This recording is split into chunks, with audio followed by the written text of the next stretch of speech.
ಮೋಕ್ಷದ ಹೇತು ಇದೆ ಅಂತ ಹೇಳ್ತಾರೆ. ಅದು ಯಾವುದು ಅನ್ನೋದ ಬುದ್ಧಿಯೊಳಗೆ ಸ್ವೀಕಾರ ಮಾಡಿ ಈಗ ಮುಂದೆ ಅಧ್ಯಯನವಾಗುತ್ತದೆ. ಎಷ್ಟು ಶುದ್ಧತೆಯಾಗುತ್ತದೆ ಅದಷ್ಟೇ ಮೋಕ್ಷದ ಕಾರಣವಿದೆ. ಯಾವಾಗ ಸರ್ವಥಾ ಶುದ್ಧತೆಯಾಗುತ್ತದೆ ಆಗ ಸಕಲ ಕರ್ಮಕ್ಷಯ ಲಕ್ಷಣವಿರುವ ಮೋಕ್ಷ ಪದದ ಪ್ರಾಪ್ತಿಯಾಗುತ್ತದೆ. ಕರ್ಮ ಮಾತ್ರ ಎಲ್ಲ ಜೀವನಿಗೆ ಕಲಂಕ ರೂಪ ಇದ್ದಾವೆ, ದುಃಖ ರೂಪ ಇದ್ದಾವೆ, ಪರವಶಗೊಳಿಸುವಂಥವಿದ್ದಾವೆ. ಅದು ಬೇಕಾದರೆ ನೋಕರ್ಮ ಇರಲಿ, ದ್ರವ್ಯಕರ್ಮ ಇರಲಿ, ಘಾತಿ ಇರಲಿ, ಅಘಾತಿ ಇರಲಿ, ಅಥವಾ ರಾಗಾದಿ ವಿಕಾರ ರೂಪದ ಮೋಹ ಮಮತೆ ಮೊದಲಾದ ವಿಕಾರ ರೂಪದ ಭಾವಗಳಿರಲಿ. ಮೂರು ಪ್ರಕಾರದ ಕರ್ಮಗಳನ್ನು ಏನು ವಿಭಾಜನೆ ಮಾಡಲಾಗಿದೆ. ಸಮಸ್ತ ವಿಕಾರ, ಸಮಸ್ತ ದ್ರವ್ಯಕರ್ಮ, ಸಮಸ್ತ ಸಂಯೋಗ ರೂಪದ ನೋಕರ್ಮ ಎಲ್ಲವುಗಳನ್ನು ಅರ್ಥಾತ್ ಇಡೀ ಬಹಿರ್ಮುಖ ಭಾವದ ಮೂಲದಿಂದ ಇರುವಂಥ ದ್ರವ್ಯ ಭಾವರೂಪದ ಯಾವ ಕರ್ಮಗಳಿದ್ದಾವೆ ಅವೆಲ್ಲವೂ ಜೀವನಿಗೆ ಕಲಂಕಪ್ರದ ಇದ್ದಾವೆ. ಜೀವನಿಗೆ ಶೋಭಾದಾಯಕ ಯಾವುದೂ ಇಲ್ಲ. ಯಾವ ಶುಭ ಕರ್ಮ ಇಲ್ಲ, ಯಾವ ಅಶುಭ ಕರ್ಮ ಇಲ್ಲ, ಯಾವುದೇ ಪ್ರಕಾರದ ಸಮವಸರಣದ ಸಂಯೋಗ ಕೂಡ ಜೀವನಿಗೆ ಶೋಭಾಸ್ಪದ ಇಲ್ಲ. ಅರ್ಹಂತ ಅವಸ್ಥೆಯೊಳಗ ಆ ತೀರ್ಥಂಕರ ಪ್ರಭು ಸಮವಸರಣದ ಮಧ್ಯದಲ್ಲಿ ಶೋಭಿಸ್ತಾರೆ ಅನ್ನುವ ಕಥನ ಇದೆ. ಆದರೆ ಆ ಆತ್ಮನ ದೃಷ್ಟಿಯಿಂದ ಅವಲೋಕನೆ ಮಾಡಿದ್ದೇ ಆದರೆ ಆ ತೀರ್ಥಂಕರ ನಾಮ ಕರ್ಮ ಮೊದಲಾದ 4 ಅಘಾತಿ ಕರ್ಮಗಳು ಇರುವವರೆಗೆ ದೇಹದ ವಿಕೃತಿಯ ಜೊತೆಗೇನ ಅವರು ಇರಬೇಕಾಗ್ತದೆ. ಭಲೆ ಆ ದೇಹ ಪರಮ ಔದಾರಿಕ ಇದ್ರೂ ಕೂಡ ಅದರ ಜೊತೆಗೆ ಇರಬೇಕಾದದ್ದ. ಇದು ಭಗವಾನಾತ್ಮನಿಗೇನು ದೊಡ್ಡ ಸ್ತನದ ಮಾತ ಅಲ್ಲವೇ ಅಲ್ಲ. ಇನ್ನು ಇಂಥ ನಿಕೃಷ್ಟ ಮಲಿನ ಘೃಣಾಸ್ಪದ ವಿಕೃತ ಶರೀರದ ಜೊತೆಗೆ ಇರೋದ ಈ ಭಗವಾನಾತ್ಮನಿಗೆ ಎಷ್ಟರ ಮಟ್ಟಿಗೆ ಶೋಭಾದಾಯಕ ಇದೆ ಅನ್ನೋದನ್ನು ಆತ್ಮಸ್ವರೂಪದ ವಿಚಾರದ ಮುಖ್ಯತೆಯಿಂದ ತಿಳ್ಕೊಳ್ಳೋದು. ಇದರ ಮೇಲೆ ದ್ವೇಷ ಬುದ್ಧಿ ಇಲ್ಲ. ದ್ವೇಷ ಬುದ್ಧಿ ಮಾಡುವುದರಿಂದ ಲಾಭ ಏನಿದೆ ರೀ? ಮತ್ತು ಪುನಃ ಆತ್ಮನಿಗೆ ಹಾನಿನೇ ಇದೆ ಆ ದ್ವೇಷ ಭಾವದಿಂದ. ಅದಕ್ಕೆ ಇಲ್ಲಿ ಯಾವ ಮೋಕ್ಷ ಪದ ಹೇಳಿದ್ರು ಅದರ ಲಕ್ಷಣ ಏನು ಹೇಳಿದ್ರು? ಸರ್ವ ಕರ್ಮಕ್ಷಯ ಲಕ್ಷಣ. ಮೋಕ್ಷ ಪದ ಏನಿದೆ ಅದು ಸರ್ವ ಕರ್ಮಗಳದ್ದು ಕ್ಷಯ ರೂಪ ಇದೆ. ಕರ್ಮಗಳ ದೂರಾಗಿ ಮತ್ತೆ ಬರುವ ಮಾತಿಲ್ಲ. ಕರ್ಮಗಳ ಅವರ ಅಪೇಕ್ಷಾದಿಂದ, ಆ ಚೇತನಾತ್ಮನ ಅಪೇಕ್ಷಾದಿಂದ, ಯಾವ ಚೇತನಾತ್ಮ ಶುದ್ಧ ವಸ್ತು ಮಾತ್ರ ರೂಪದಿಂದ ತನ್ನನ್ನು ಸ್ವೀಕಾರ ಮಾಡ್ತಾನೆ, ಆ ಸ್ವೀಕಾರದ ಮೂಲಕ ಅವ ತನ್ನ ಚೈತನ್ಯ ಸ್ವರೂಪದ ಅನುಸಾರ ಸಹಜ ಪರಿಣಮನ ಮಾಡ್ತಾನೆ. ಸ್ವರೂಪಾಚರಣ ಚಾರಿತ್ರ ರೂಪದಿಂದ ಪರಿಣಮಿಸ್ತಾನೆ. ಶುದ್ಧ ದ್ರವ್ಯ ಸ್ವಭಾವ ರೂಪದಿಂದ ಪರಿಣಮಿಸ್ತಾನೆ. ಆಗ ಅವನಿಗೆ ಆ ಪರಿಣಮನದೊಳಗ ಯಾವ್ಯಾವ ಸಂಯೋಗ ರೂಪದಲ್ಲಿ ಇರುವಂಥ ರಾಗ, ಜ್ಞಾನಾವರಣಾದಿ, ಶರೀರಾದಿ ಯಾವ 3 ಜಾತಿಯ ಕರ್ಮಗಳಿದ್ದಾವೆಯೋ ಅವುಗಳ ಜೊತೆಗೆ ಶ್ರದ್ಧಾ, ಜ್ಞಾನ ಮತ್ತು ದ್ರವ್ಯ ಪರಿಣಮನ ಸಾಪೇಕ್ಷಿ ಯಾವುೂ ಸಂಬಂಧ ಉಳಿಯುವುದಿಲ್ಲ. ಆ ಪ್ರಕಾರ ಸಂಬಂಧದ ಪರಿಹಾರ ವಾಸ್ತವದಲ್ಲಿ ಸಂಬಂಧಂತೂ ಚೈತನ್ಯ ಸ್ವಭಾವದ ಜೊತೆಗೆ ರಾಗದ್ದಾಗಲಿ, ಜ್ಞಾನಾವರಣಾದಿ ಕರ್ಮದ್ದಾಗಲಿ, ದೇಹದ್ದಾಗಲಿ ಇಲ್ಲವೇ ಇಲ್ಲ. ಯಾವ ಪ್ರಕಾರ ದೇಹದಿಂದ ಭಿನ್ನ ಪದಾರ್ಥಗಳ ನಮ್ಮ ದೃಷ್ಟಿಗೋಚರ ಆಗ್ತವೆಯೋ ಅದೇ ಪ್ರಕಾರ ಚೈತನ್ಯ ಸ್ವಭಾವದಿಂದ ಭಿನ್ನ ಈ ದೇಹ ಇದೆ ವಾಸ್ತವದಲ್ಲಿ. ಯಾವ ಪ್ರಕಾರ ದೇಹ ಸಂಯೋಗಿ ಪದಾರ್ಥಗಳ ಇಂದ್ರಿಯ ಜ್ಞಾನದಿಂದ ಸ್ಪಷ್ಟ ಭಿನ್ನ ಇರೋದು ತಿಳಿದು ಬರ್ತವೆಯೋ, ಅದೇ ಪ್ರಕಾರ ದೇಹ ಜ್ಞಾನಾವರಣಾದಿ ದ್ರವ್ಯ ಕರ್ಮ ಸ್ಪಷ್ಟ ಭಿನ್ನದವ್ರಿ. ವಸ್ತು ಸಾಪೇಕ್ಷ ಅವಲೋಕನೆ ಮಾಡಿದ್ರ ಸ್ಪಷ್ಟ ಭಿನ್ನದವೆ. ಇನ್ನ ಆತ್ಮ ಸ್ವಭಾವದ ಸನಿಹಕ್ಕೆ ಹೋಗಿ ಆತ್ಮ ಸ್ವಭಾವದ ಅನುಭೂತಿ ಪೂರ್ವಕ ಜ್ಞಾನ ದೃಷ್ಟಿಯಿಂದ ಅವಲೋಕನೆ ಮಾಡಿದ್ರ ರಾಗಾದಿ ಭಾವಗಳು ಕೂಡ ಆ ಸಂಯೋಗದಷ್ಟೇ ಭಿನ್ನ. ಮೊದಲೇನು ಹೇಳ್ತು, ಇಂದ್ರಿಯ ಗೋಚರ ಸಂಯೋಗ ಯಾವ ಪ್ರಕಾರ ನಮ್ಮಿಂದ ಸ್ಪಷ್ಟ ಭಿನ್ನ ಇದ್ದಾವೆ, ಅದೇ ಪ್ರಕಾರ ವಸ್ತು ಸಾಪೇಕ್ಷ ಶರೀರ ಮತ್ತು ಜ್ಞಾನಾವರಣಾದಿ ಕರ್ಮಗಳ ಸ್ಪಷ್ಟ ಭಿನ್ನ, ಅರ್ಥಾತ್ ಅತ್ಯಂತ ಭಿನ್ನದವ್ರೆ. ಎರಡು ಮಾತಾಯಿತು. ಇಂದ್ರಿಯ ಗೋಚರ ಇದಾವೆ ಸಂಯೋಗಿ ಪದಾರ್ಥಗಳ ನಮ್ಮಿಂದ ಭಿನ್ನ ತಿಳಿತಾ ಇದ್ದಾರಲ್ಲ. ವಸ್ತುವಿನ ಅಪೇಕ್ಷಾದಿಂದ ವಸ್ತು ಸಾಪೇಕ್ಷ ವಿಚಾರ ಮಾಡಿದ್ರ ಪುದ್ಗಲಮಯವಾದಂಥ ದೇಹ ಮತ್ತು ಪುದ್ಗಲದೇ ರಚನೆಯಾದಂಥ ಯಾವ ಕಾರ್ಮಣ ವರ್ಗಣಾದ ಅವಸ್ಥಾ ವಿಶೇಷ ಇದಾವಲ್ಲ, 148 ಭೇದದ್ದು ಕರ್ಮ ಪ್ರಕೃತಿಗಳು. ಆ ದೇಹ ಮತ್ತು ಕರ್ಮ ಪ್ರಕೃತಿ ಎರಡೂ ಪುದ್ಗಲ ನಿರ್ಮಿತ ಇದ್ದ ಕಾರಣ ವಸ್ತುವಿನ ಅಪೇಕ್ಷಾದಿಂದ ಅತ್ಯಂತ ಭಿನ್ನ ತಿಳಿತಲ್ಲ. ಮೂರನೆಯ ಮಾತ, ಇನ್ನು ಆ ವಸ್ತುವಿನ ಸನಿಹಕ್ಕೆ ಹೋಗಿ ಆ ವಸ್ತುವಿನಲ್ಲಿ ಚೈತನ್ಯ ಸಾಮರ್ಥ್ಯನ ಪ್ರತಿ ಸಮಯಕ್ಕೆ ಉತ್ಪನ್ನ ಆಗ್ತಿದೆ.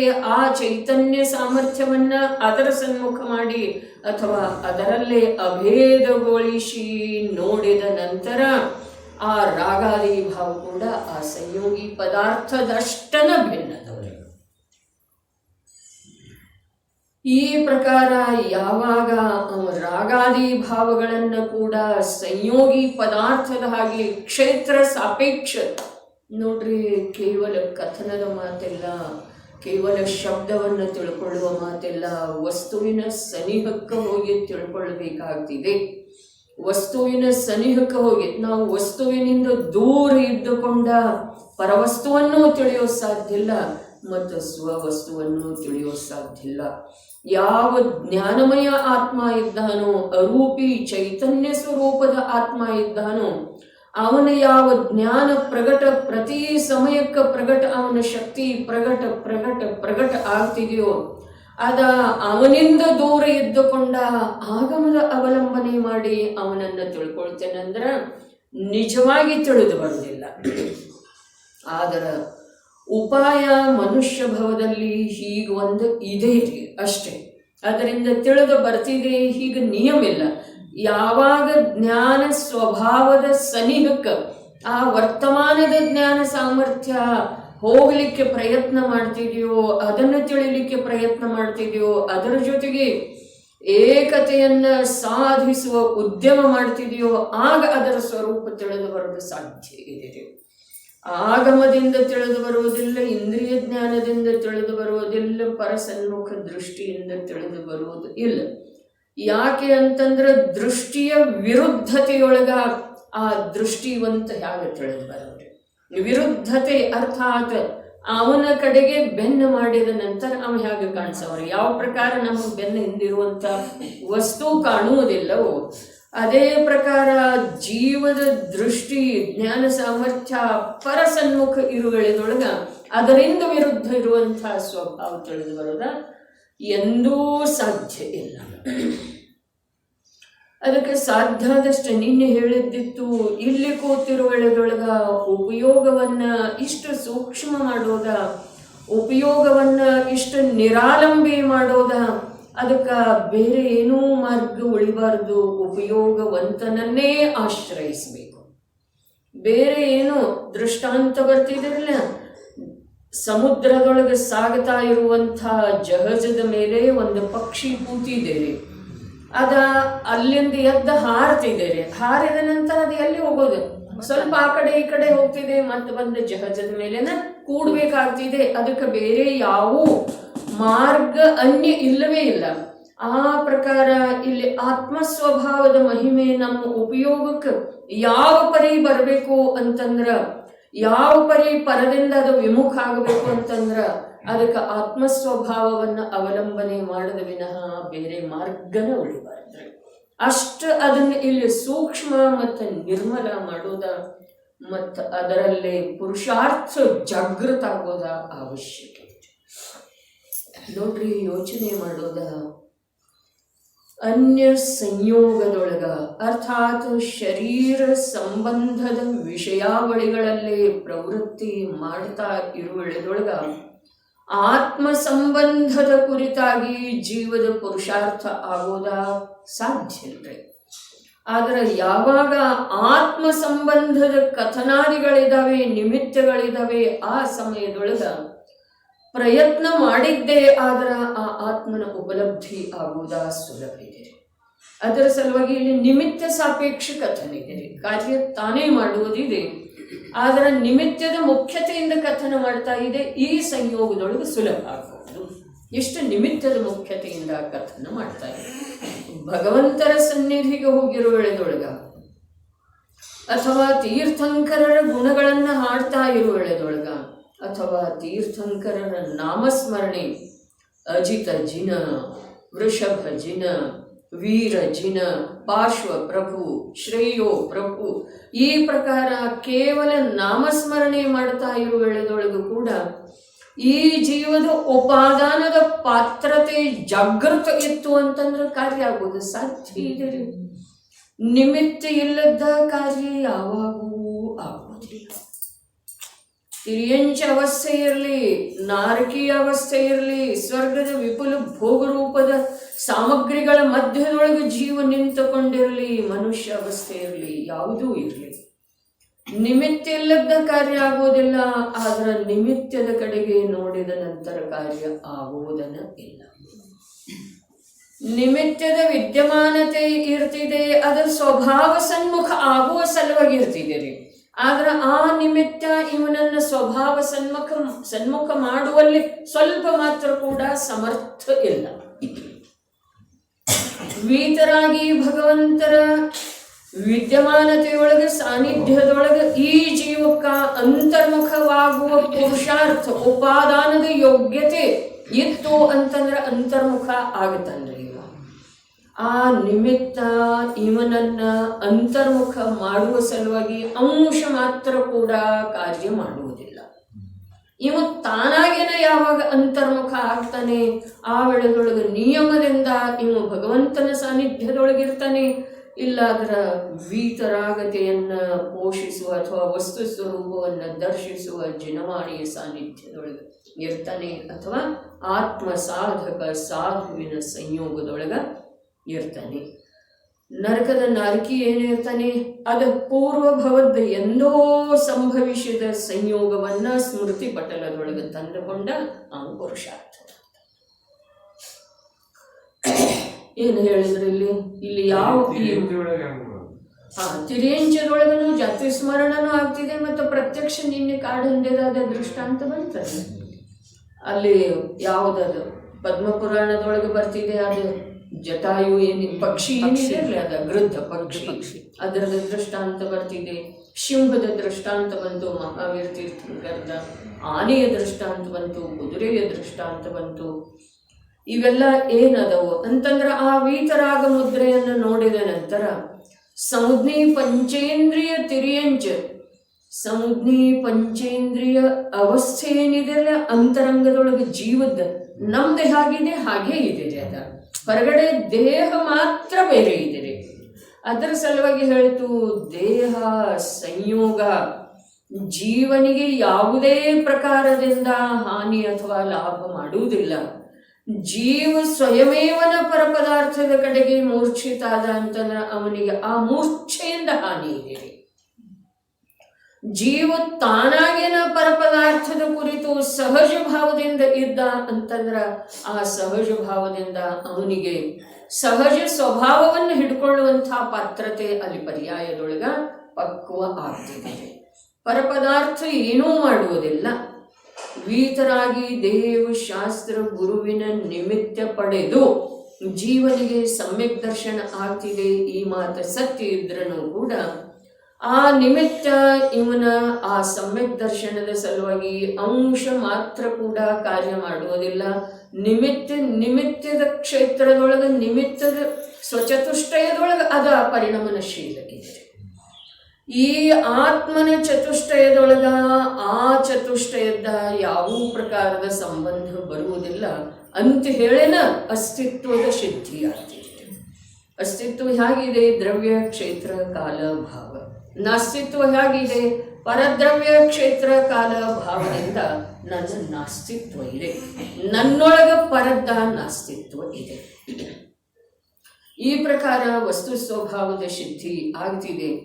ನಮ್ಮ ಬಹಿರ್ಮುಖ ಜ್ಞಾನಕ್ಕ, ಕ್ಷಯೋಕ್ಷಮ ಜ್ಞಾನಕ್ಕ ಈ ರೀತಿ ವಸ್ತುವಿನ ಸ್ವರೂಪವನ್ನು ತಿಳಿದುಕೊಳ್ಳುವ, ವಸ್ತುವಿನ ಸ್ವರೂಪದ ಆಶ್ರಯ ಮಾಡಿ ಯಾವ ಒಂದು ದಿವ್ಯ ಭವ್ಯ ತ್ರಿಲೋಕ ಪೂಜ್ಯ ಅವಸ್ಥೆಯನ್ನು ಪ್ರಾಪ್ತ ಮಾಡಿಕೊಂಡಿದ್ದಾರೆ ಅನ್ನುವುದನ್ನು ಪ್ರತ್ಯಕ್ಷ ನೋಡುವ, ಅದರದ ಪ್ರಯೋಗ ಮಾಡುವ, ಪರೀಕ್ಷೆ ಮಾಡುವ ಒಂದು ಸದವಕಾಶ ಈ ಭವದಲ್ಲಿ ನಮ್ಗೆ ದೊರಕಿದ್ದೇವೆ. ಅದೆಲ್ಲ ಮಾಡಿ ನಮ್ಗೇನು ಮಾಡುವುದಿದೆ? ನಮಗೆ ಪರದಿಂದ ಉದಾಸೀನ ಆಗುವುದಿದೆ. ನಾವು ಎಷ್ಟೋ ಪರದ ಜೊತೆಗೆ ಏಕತ್ವವನ್ನು ಸ್ಥಾಪನೆ ಮಾಡುವ ಪ್ರಯತ್ನ ಮಾಡಿದರನು ಪರದ ಜೊತೆಗೆ ನಮ್ದು ಏಕತನ ಎಂದೂ ಆಗುವ ಸಾಧ್ಯತೆ ಇಲ್ಲ. ಅನಂತ ಕಾಲದೊಳಗ ಆಗಿಲ್ಲ. ಇನ್ನು ಅನಂತ ಕಾಲ ಕಳೆದ ನಂತರ ಕೂಡ ಯಾವ ಪರದ ಜೊತೆಗೆ ನನ್ನ ಏಕತ್ವ ಆಗುವುದು ಸಾಧ್ಯ ಇಲ್ಲ. ಇದು ವಿಚಾರ ಮಾಡೋದು, ಅಧ್ಯಯನದ ಸಲುವಾಗಿ ಅವಕಾಶ ಪ್ರಾಪ್ತಿ ಇದೆ. ಅಧ್ಯಯನ ಮಾಡೋದು, ಸ್ವಯಂ ನಿರ್ಣಯ ಮಾಡೋದು, ಸ್ವಯಂ ಅವಲೋಕನೆ ಮಾಡೋದು. ದೇವಗುರುಗಳ ಚಿತ್ರ ಇದೆ, ಬಿಂಬ ಇದ್ದಾವೆ, ಅವರದ್ದು ಅವಲೋಕನೆ ಮಾಡೋದು, ಯಾವ ರೀತಿ ಅವರದ ಆತ್ಮನ ಪರಿಣತಿ ನಡೆದದ್ದು ಇದೆ, ಜ್ಞಾನದ ಪರಿಣತಿ ನಡೆದದ್ದು ಇದೆ, ಯಾವ ಪ್ರಕಾರ ಸಂಪೂರ್ಣ ವಿಶ್ವದಿಂದ ಆ ಭಗವಂತನ ದೃಷ್ಟಿ ಭಿನ್ನ ಇದೆ. ಇದನ್ನು ಕಂಡುಕೊಳ್ಳುವ ಸಲುವಾಗಿ ನಮ್ಮಲ್ಲೇ ಜ್ಞಾನ ಉಪಲಬ್ಧಿ ಇದೆ ಅಂದಮೇಲೆ ಅದನ್ನು ಮಾಡೋದು ಬಿಟ್ಟ, ಯಾವುದ ಅನಾದಿ ಕಾಲದಿಂದ ಸಂಸಾರದ ಪರಿಪಾಟಿಗೆ ಕಾರಣ ಇದೆಯೋ, ಯಾವುದ ಅನಾದಿ ಕಾಲದಿಂದ ಈ ಸಮಯದವರೆಗೆ ಪ್ರತ್ಯಕ್ಷ ದುಃಖದ ಅನುಭವ ಮಾಡಿಸ್ತಾ ಇದೆಯೋ ಅದರಲ್ಲೇ ಉಳಿಯೋದ್ರೊಳಗೆ ಏನು ಬುದ್ಧಿವಂತಿಕೆ ಇದೆ? ಪ್ರಯೋಗ ಮಾಡೋದು, ಪರೀಕ್ಷೆ ಮಾಡೋದು, ಪ್ರಯತ್ನ ಮಾಡೋದ್ರಿ ಯಾವುದರ ಕುರಿತು? ಯಾವ ಅನಾದಿ ಕಾಲೀನ ಪರವಶತೆಯ ಮಾತಿದೆಯೋ, ಯಾವುದು ಕಲಂಕಪ್ರದ ಇದೆಯೋ, ಏನಿದೆ ಹೇಳ್ತು? ಯಾವ ಕರ್ಮ 3 ವಿಭಾಗದೊಳಗೆ ವಿಭಾಜಿಸಲ್ಪಟ್ಟಿರುವ ಯಾವ ಕರ್ಮದ ಜೊತೆಗೆ ಜೀವ ಇರೋದು ಅಂತಂದ್ರೆ ಅದು ಅವನಿಗೆ ಕಲಂಕಪ್ರದ ಇದೆ, ಅಪಮಾನಕಾರಕ ಇದೆ. ವಿಚಾರ ಮಾಡಿ ನೋಡು. ಬರೀ ಶಬ್ದ ವಚನ ಕೇಳಿ ಅಂದ ಬಿಡುವ ಮಾತಿದೆ. ವಿಚಾರ ಮಾಡಿ ನೋಡು. ರಾಗದ ಜೊತೆಗೆ ತ್ರಿಕಾಲ ಜ್ಞಾನ ಸ್ವಭಾವ ಇರುವುದ ಏನಿದೆ? ಕಲಂಕ ಇದೆ, ಅವಮಾನ ಇದೆ, ದೈನ್ಯತೆ ಇದೆ, ದುರ್ಬಲತೆ ಇದೆ. ಅದಕ್ಕೇನು ಶಬ್ದ ಪ್ರಯೋಗ ಇದೆ? ಯಾವಾಗ ಸರ್ವಥಾ ಶುದ್ಧತೆಯಾಗುತ್ತದೆ ಆಗ ಸಕಲ ಕರ್ಮಕ್ಷಯ ಲಕ್ಷಣವಿರುವ ಮೋಕ್ಷ ಪದದ ಪ್ರಾಪ್ತಿಯಾಗುತ್ತದೆ. ಆ ಮೋಕ್ಷ ಪದ ಎಂಥದ್ದು ಇದೆ? ಸರ್ವಥಾ ಸ್ವಾಧೀನ ಇದೆ. ಸರ್ವಥಾ ಸ್ವಾಧೀನ, ಯಾವ ಪ್ರಕಾರದ ಪರವಶತೆ ಅಲ್ಲಿ ಇಲ್ಲ. ಮೋಕ್ಷ ಪದದ ಪ್ರಾಪ್ತಿಯಾಗುತ್ತದೆ. ಯಾವ ಕಾರಣದಿಂದ? ಸದಾ ಜ್ಞಾನಶ್ಯ ಭವನೇ ಏಕದ್ರವ್ಯ ಸ್ವಭಾವತ್ವಾತ್. 3 ಕಾಲದಲ್ಲೂ ಆ ಶುದ್ಧ ಚೇತನ ಪರಿಣಮನ ರೂಪವಾದ ಸ್ವರೂಪಾಚರಣ ಚಾರಿತ್ರವು ಅದು ಆತ್ಮದ್ರವ್ಯದ ನಿಜ ಸ್ವರೂಪದ ಹಾಗೆ ಇದೆ. ಯಾವುದ? ಆ ಸ್ವರೂಪಾಚರಣ ಚಾರಿತ್ರ ಹೇಗಿದೆ? ಆತ್ಮದ್ರವ್ಯದ ನಿಜ ಸ್ವರೂಪ. ಆತ್ಮದ್ರವ್ಯದ ನಿಜ ಸ್ವರೂಪ ಹೇಗಿದೆ? 3 ಕಾಲದಲ್ಲಿ ಏಕ ಪ್ರಕಾರ ಇದೆ. ನಿಗೋಧದಲ್ಲಿರುವೊಳಗನು ಜೀವ ಅಂಚಳೆ ಹೇಳಿದರ ಭಲೆ ಭಾವಕಲಂಕದ ಪ್ರಚುರ ರೂಪದ ಪರ್ಯಾಯದಿಂದ ನಿಗೋದಿ ಜೀವವನ್ನು ಗುರುತಿಸಲಾದರನೂ ಕೂಡ ಜೀವ ಅಂಥೇಳಿ ಹೇಳಿದರೆ ಅಲ್ಲಿ ಜೀವ ಆಗಿದೆ. ಜ್ಞಾನದರ್ಶನ ಒಂದು ಚೈತನ್ಯ ಸತ್ವಯುತವಾದಂತಹ ವಸ್ತು ಅಲ್ಲಿ ಕೂಡ ಇದೆ. ಸಿದ್ಧಾಲಯದೊಳಗ ಭಲೇ ಪರಿಪೂರ್ಣ ಶುದ್ಧ ಪರ್ಯಾಯದ ಅಪೇಕ್ಷಾದಿಂದ ಅವರನ್ನು ಸಿದ್ಧ ಅಂಥೇಳಿ ನೋಡಿದ್ರೂ ಜೀವ ಅಂಥೇಳಿ ನೋಡಿದರೆ ಅದೇನಾಗಿದೆ? ಒಂದು ಚೈತನ್ಯ ಲಕ್ಷಣ ಯುಳ್ಳ ಸತ್ವಭೂತ ಪದಾರ್ಥ ಇದೆ. 3 ಕಾಲದಲ್ಲೂ ಮೂರೂ ಕಾಲದಲ್ಲೂ, ಭೂತಕಾಲದ ಅನಂತ ಕಾಲ, ವರ್ತಮಾನದ ಒಂದು ಸಮಯ, ಭವಿಷ್ಯದ ಅನಂತಾನಂತ ಕಾಲ ಜೀವ ಹೇಗಿರೋದಿದೆ? ಜ್ಞಾನದರ್ಶನ ಚೈತನ್ಯ ಚೈತನ್ಯ ಚೈತನ್ಯ, ಒಂದು ಶುದ್ಧ ಚೇತನವೇ ಅದರ ಸ್ವಭಾವ ಇದೆ. ಮೂರೂ ಕಾಲದಲ್ಲೂ ಶುದ್ಧ ಚೇತನ ಶುದ್ಧ ಚೇತನ ಪರಿಣಮನ ರೂಪವಾದ ಸ್ವರೂಪಾಚರಣೆ. ಮೂರೂ ಕಾಲದಲ್ಲಿ ಜೀವದ ಸ್ವಭಾವ ಇದೆ ಶುದ್ಧ ಚೇತನ. ಮತ್ತು ಅದರ ಪರಿಣಮನ ಏನಾಯಿತು? ಅದ ಸ್ವರೂಪಾಚರಣೆ ಚಾರಿತ್ರೆ. ಹಾಗಾದ್ರೆ ಪರಿಣಮನ ಇರಲಿಲ್ಲ ಭೂತಕಾಲದೊಳಗಡೆ ಇತ್ತು. ಅದರದ ಅನುಭೂತಿ, ಅದರದ ಶ್ರದ್ಧೆ, ಅದರದ ಸ್ವೀಕೃತಿ ಇರಲಿಲ್ಲ. ಇಷ್ಟೇ ಇದೆ ರೀ. ಸ್ವರೂಪಾಚರಣೆ ಚಾರಿತ್ರ ಇತ್ತೇನಿಲ್ಲ. ಇತ್ತು ಅಂತ ಹೇಳಬೇಕಾದ್ರೆ ಒಂದು ಚೇತನಾ ರೂಪದ ಪರಿಣಮನ ಇತ್ತರೆ. ಆದ್ರೆ ಸ್ವರೂಪಾಚರಣ ಚಾರಿತ್ರ ಯಾವಾಗ ಅನ್ನಿಸ್ಕೊಳ್ತಿದೆ? ಆ ಸ್ವರೂಪದ ಸ್ವೀಕಾರ, ಆ ಸ್ವರೂಪದ ಅನುಭೂತಿ, ಆ ಸ್ವರೂಪದ ಶ್ರದ್ಧೆ ಯಾವಾಗ ಆಗ್ತಿದೆಯೋ ಆವಾಗ ಅದು ಚಾರಿತ್ರ, ಸ್ವರೂಪಾಚರಣ ಚಾರಿತ್ರ ಅನ್ನಿಸ್ಕೊಳ್ತಿದೆ. ದ್ರವ್ಯಂತೂ ಮೂರೂ ಕಾಲದಲ್ಲೇ ತನ್ನ ಸ್ವರೂಪ ಹೇಗಿದೆಯೋ ಹಾಗೆ ಪರಿಣಮಿಸ್ತಿದೆ. ಮೂರೂ ಕಾಲದಲ್ಲಿ ಅಗ್ನಿ ಹೇಗೆ ಪರಿಣಮನ ಮಾಡ್ತಿದ್ದೀರಿ? ಉಷ್ಣ ರೂಪದಿಂದನ ಪರಿಣಮನ ಮಾಡ್ತಿದೆ ಮೂರೂ ಕಾಲದಲ್ಲಿ. ಶೀತಲ ಜಲ ಹೇಗಿದೆ? ಶೀತಲ ಇದೆ. ಸಕ್ಕರೆ ಹೇಗಿದೆ? ಸಿಹಿ ಇದೆ. ಬೇವು ಹೇಗಿದೆ? ಕಹಿ ಇದೆ. ಯಾವ ಕಾಲದೊಳಗನು ಯಾವುದರದೇ ನಿಮಿತ್ತದಿಂದ ಅನ್ಯ ವಿರುದ್ಧ ರಸವುಳ್ಳ ಪದಾರ್ಥದ ಜೊತೆಗೆ ಅದರ ಸಂಬಂಧ ಆದ್ರೂ ಕೂಡ ಸಿಹಿ ಇದ್ದದ್ದು ಕಹಿ ಆಗುವುದಿಲ್ಲ, ಕಹಿ ಇದ್ದದ್ದು ಸಿಹಿ ಆಗುವುದಿಲ್ಲ. ತನ್ನ ಸ್ವಭಾವ, ಬರೇ ತನ್ನ ಸ್ವಭಾವವನ್ನು ಕಾಯ್ಕೊಳ್ತಿದೆ ಹೀಗೆ ಮಾತಿಲ್ಲ. ಸ್ವಭಾವ ರೂಪದಿಂದ ಪರಿಣಮನ ಮಾಡ್ತಿದೆ. ಪರಿಣಮನ ಮಾಡುವ ಮಾತಿದೆ. ಯಾಕೆ? ಪರಿಣಮನದಿಂದ ರಹಿತವಾದಂಥ ವಸ್ತು ಲೋಕದೊಳಗೆ ಇಲ್ಲ. ಪರಿಣಮನ ಬಿಟ್ಟು ಹೋಯ್ತು ಅಂತಂದ್ರೆ ವಸ್ತುವಿನ ಅಭಾವ ನಿಶ್ಚಿತವಾಗಿ ಆಗ್ತಿದೆ. ಅದಕ್ಕೆ ಇಲ್ಲೇನು ಹೇಳ್ತಾ ಇದ್ದಾರೆ? ಬಹಳ ಅದ್ಭುತ ಮಾತಿದೆ. ಮೂರೂ ಕಾಲದಲ್ಲೂ ಒಂದು ಶುದ್ಧ ಚೇತನ ರೂಪದಿಂದನ ಆ ದ್ರವ್ಯ ಪರಿಣಮನ ಮಾಡ್ತಾ ಇರುವುದರಿಂದ ಯಾವಾಗ ಬೇಕಾದರೂ ಅದರ ಸ್ವಯಂ ಪುರುಷಾರ್ಥ ಮಾಡಿ ಅದರ ಅನುಭವ ಮಾಡಬಹುದಾಗಿದೆ, ಅದರ ಶ್ರದ್ಧೆ ಮಾಡಬಹುದಾಗಿದೆ, ಅದರ ಸ್ವೀಕಾರ ಮಾಡಬಹುದಾಗಿದೆ. ಒಂದು ವೇಳೆ ಈ ಕಾಲದೊಳಗ ಜೀವ ದ್ರವ್ಯದ ಶುದ್ಧ ಚೇತನಾ ರೂಪದ ಪರಿಣಮನ ಈ ಪಂಚಮ ಕಾಲದೊಳಗ ಈ ಭರತ ಕ್ಷೇತ್ರದಲ್ಲಿ ಹುಟ್ಟಿ ಬರುವಂಥ ಸಂಜ್ಞಿ ಪಂಚೇಂದ್ರಿಯ ಜೀವರುಗಳ ಮುಖ್ಯತೆಯಿಂದ ನೋಡೋಣ.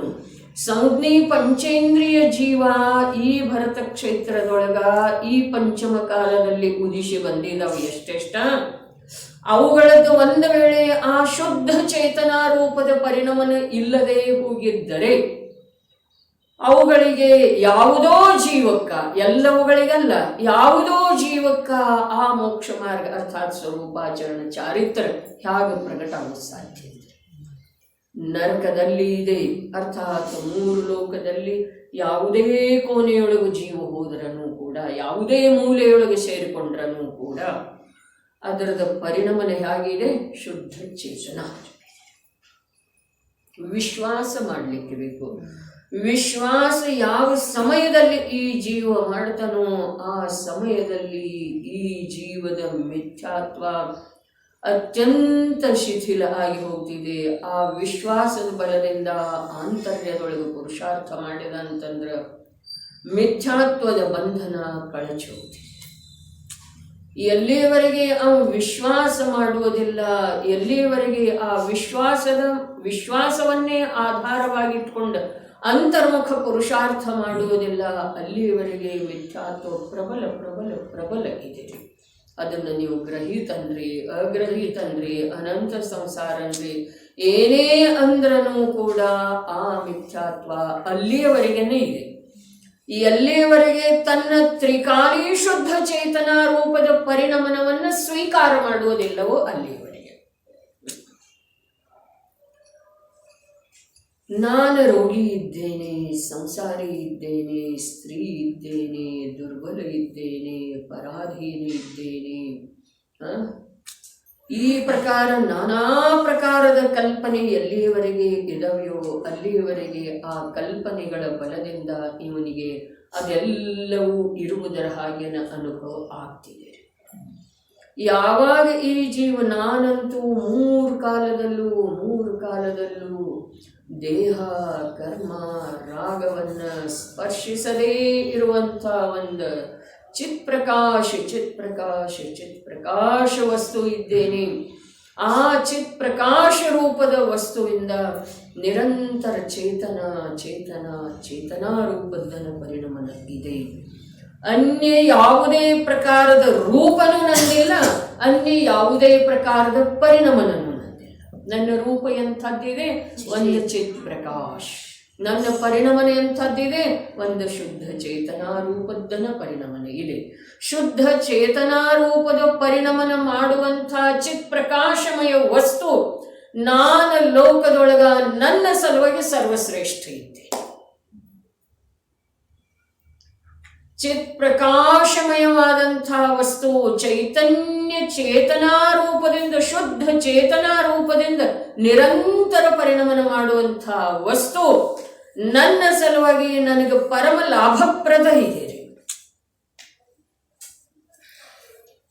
ಶುದ್ಧ ಚೇತನಾ ರೂಪದಿಂದ ನಿರಂತರ ಪರಿಣಮನ ಮಾಡುವಂಥ ಶುದ್ಧ ಚಿತ್ ಪ್ರಕಾಶಮಯವಾದಂಥ ವಸ್ತು ನಾನು ನನ್ನಲ್ಲಿನ ನಿಂತುಕೊಂಡ ಸಮಸ್ತ ಕರ್ಮಾದಿ ಶತ್ರುಗಳ ಮೇಲೆ ಸಹಜ ವಿಜಯ ಸಾಧಿಸಿ ಮೋಕ್ಷ ಪದದ ಪ್ರಾಪ್ತಿ ಮಾಡಿಕೊಳ್ಳಬಹುದಾಗಿದೆ. ವಿಶ್ವಾಸ ಬೇಕ್ರೆ. ಹೇಳವರು ನಾನಾ ಪ್ರಕಾರದಿಂದ ಹೇಳಿದರು, ಅನಂತ ಕೇವಲಿಗಳು ಹೇಳಿದರು. ಅನಂತ ಕೇವಲಿಗಳ ದಿವ್ಯ ವಚನವನ್ನ, ಪರಮ ಸತ್ಯ ವಚನವನ್ನ, ಭಾವಲಿಂಗಿ ಸಂತರ ಸತ್ಯ ಉಪದೇಶವನ್ನ ಅನಂತ ಬಾರಿ ಆಲಿಸಿದೆವು. ಅದರ ವಿಶ್ವಾಸ ಮಾಡಲಿಲ್ಲ. ಇದು ನೋಡ್ರಿ ನಿಮ್ದೈತೆ ಅಂತ ಹೇಳಿ ಹೇಳಿದ ಕೂಡಲೇ ಎಷ್ಟು ನೋಡ್ತೇವ್ರಿ. ಒಂದ್ ವೇಳೆ ನಮ್ದು ಅದು ಇಲ್ಲ ಆಗಿರ್ದ್ರ ಅದಂತೂ ಇಲ್ಲನ. ಆದ್ರೆ ಯಾವನೋ ಮೂರ್ಖ ಹೇಳ್ತಾನ್ರಿ, ಅಜ್ಞಾನಿ ಹೇಳ್ತಾನ್ರಿ. ನೋಡ್ರಿ ನೀವು ನೋಡ್ರಿ, ಕಳುವು ಆಗ್ತವೇನಿಲ್ರಿ, ಬ್ಯಾಂಕಿನೊಳಗಾದ ಬಹಳಷ್ಟು ದುಡ್ಡು ತಕೊಂಡಿರ್ತಾನೆ. ನೋಡ್ರಿ ಇಲ್ಲಿ ನಿಮ್ಗೆ 100 ರೂಪಾಯಿ ನೋಟು ಬಿದ್ದಿದೆ ಅಂದ ಕೂಡಲೇ ನೋಡಿ ಇವನನ್ನು ಕಳ್ಕೊಂಡಿದ್ದಾನೋ ಅಥವಾ ಇಲ್ರಿ, ಘಟನಾ ಆಗಿದಾವ ಅಥವಾ ಇಲ್ರಿ. ಆದ್ರೆ ಇಲ್ಲಿ ಅನಂತ ಕೇವಲಿಗಳು ಏನು ನಮ್ಮ ಕಡೆಯಿಂದ ಅವರಿಗೆ ಸಾಧಿಸಬೇಕಾಗಿಲ್ಲ. ಅವರು ಪರಿಪೂರ್ಣ ತಮ್ಮ ಪರಮಾತ್ಮತೆಯನ್ನ ಪ್ರಕಟಪಡಿಸಿಕೊಂಡ ಯಾವುದೋ ಪ್ರಕಾರದಿಂದ ನಮ್ಮ ಕುರಿತು ದಯೆ ಇಲ್ಲ, ರಾಗ ಇಲ್ಲ, ಎಂದೋ ಕಟ್ಯದ ಕರ್ಮದ ನಿಮಿತ್ತದಿಂದ ದಿವ್ಯ ಬೋಧ ಮಾಡ್ತಾ ಇರ್ತಾರೆ ಅನ್ನುವ ಕಥನೆ ಇದೆ. ಅವರೇನು ಬೋಧ ಮಾಡ್ತಾ ಇರುವುದಿಲ್ಲ, ಅನಂತ ಚತುಷ್ಟಯಮಯವಾದ ನಿಜ ನಿಧಿಯೊಳಗ ಒಂದಾಗಿ ಹೋಗಿರ್ತಾರೆ ಅವರ. ಅಂಥ ಪ್ರಭುವಿನ ದಿವ್ಯ ಧ್ವನಿಯನ್ನ ಅನಂತ ಬಾರಿ ಕೇಳಿದೆವು. ಏನು ಕೇಳಿದೆವು? ನೀನು 3 ಲೋಕ 3 ಕಾಲ ಲೋಕದ ಯಾವುದೇ ಕೋಣೆಯೊಳಗ ಹೊರಟು ಹೋಗನಿ, ಆದ್ರೆ ನೀ ವಸ್ತು ಚಿತ್ ಪ್ರಕಾಶ ರೂಪ. ನಿನ್ನ ಎಂಥದೇ ಅವಸ್ಥೆಯೊಳಗೆ ಬಿದ್ದುಕೊಂಡಿರೋ ಅತ್ಯಂತ ಸೂಕ್ಷ್ಮ ತುಚ್ಛ ಶರೀರದೊಳಗೆ ಅನಂತ ಜೀವಗಳ ಜೊತೆಗೆ ವಾಸ ಮಾಡಿಕೊಂಡಿರು, ಆದ್ರೆ ನಿನ್ನ ಪರಿಣಮನ ಮಾತ್ರ ಶುದ್ಧ ಚೇತನ. ಯಾರು ವಿಶ್ವಾಸ ಮಾಡೋರು? ಆಗು ಹಾಗೆ ಕಾಣಿಸ್ತಿದೇನ್ರಿ ಒಳಗಡೆ ನೋಡಿದ್ರ? ಇಲ್ಲ. ಮತ್ತು ಶಾಸ್ತ್ರ ಏನು ಕೇಳೋದು, ಏನು ಓದೋದ್ರೆ? ವಿಚಾರ ಮಾಡಿ ನೋಡೋದು. ಎಷ್ಟು ದೊಡ್ಡ ವಂಚಕರ ದೇವ್ರೆ ನಮ್ಮ ಸಲುವಾಗಿ. ನಾವು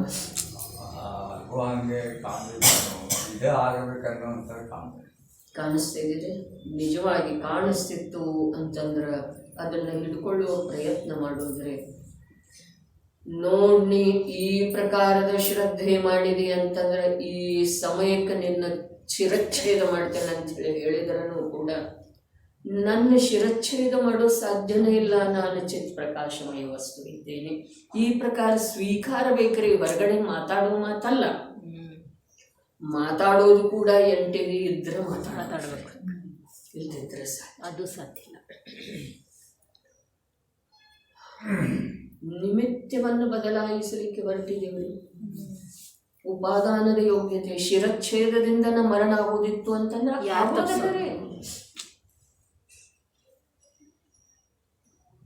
ಹಾನಿಕಾರಕ ಇದೆ. ಇದೇನು ಶ್ಲೇಷ್ಮ ತಯಾರಾಗ್ತಿದ್ರಲ್ಲ ಗಂಟ್ಲೊಳಗ, ಹೌದೇನಿಲ್ಲ, ಅದನ್ನು ಹೊರಗೆ ಹಾಕಬೇಕು, ಇದೇನಿಲ್ರಿ ವಿಚಾರ. ಹಾಗಾದ್ರೆ ಅದು ಹೊರಗೆ ಬರುವ ಯೋಗ್ಯತೆ ಅದರ ಇರಲಿಲ್ಲ. ಅದು ಒಳಗೆ ಹೋಗಿ ಹಾನಿ ಮಾಡುವುದೇ ಯೋಗ್ಯತೆ ಇದ್ದ ನಂತರ ಅದಕ್ಕೆ ಏನು ಮಾಡೋದು? ನಾವು ಏನು ಮಾಡೋದು? ನಿಟ್ಟುಸಿರು ಬಿಟ್ಟರೆ ಕಾರ್ಯ ಆಗುವುದಿಲ್ಲ. ನಿಟ್ಟುಸಿರದ ಜೊತೆಗೆ ಅಜ್ಞಾನ ಬೆಳಕಬೇಕ್ರಿ. ಉಷಪ್ಪ ಅಂತೀವಲ್ಲ, ಅದರ ಜೊತೆಗೆ ಅಜ್ಞಾನ ಹೋಗ್ಲಿಕ್ಕೆ ಬೇಕ್ರಿ.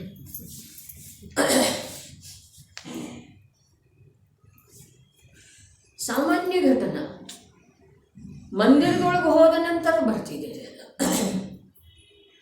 ಇವತ್ತೇ ವಿಚಾರ ಬಂದದ್ದು. ಅದು ಹೊರಗೆ ಹೋಗಿ ಲಾಭ ಮಾಡುವುದಿತ್ತು ಅಂತಂದ್ರೆ ನಿಶ್ಚಿತವಾಗಿ ಅದು ಹೊರಗೆ ಹೋಗ್ತಿದೆ.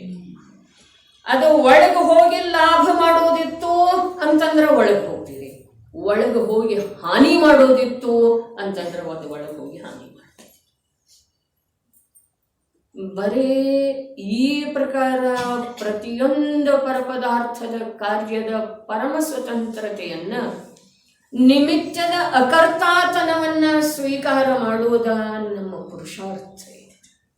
ನಮ್ಮ ಜೀವನದೊಳಗೆ ನಾವೇಂದ್ರೆ ಸಾಧಿಸ್ತೇವಂದ್ರೆ ದಿನ ಒಂದೊಂದು ರೀತಿಯಿಂದ ನಿಮಿತ್ತದ ನಿರರ್ಥಕತೆಯನ್ನು ತಿಳಿತಾ, ದಿನ ಒಂದೊಂದು ರೀತಿಯಿಂದ ವಸ್ತುವಿನ ಪರಮ ಸ್ವತಂತ್ರತೆಯನ್ನು ತಿಳಿತಾ.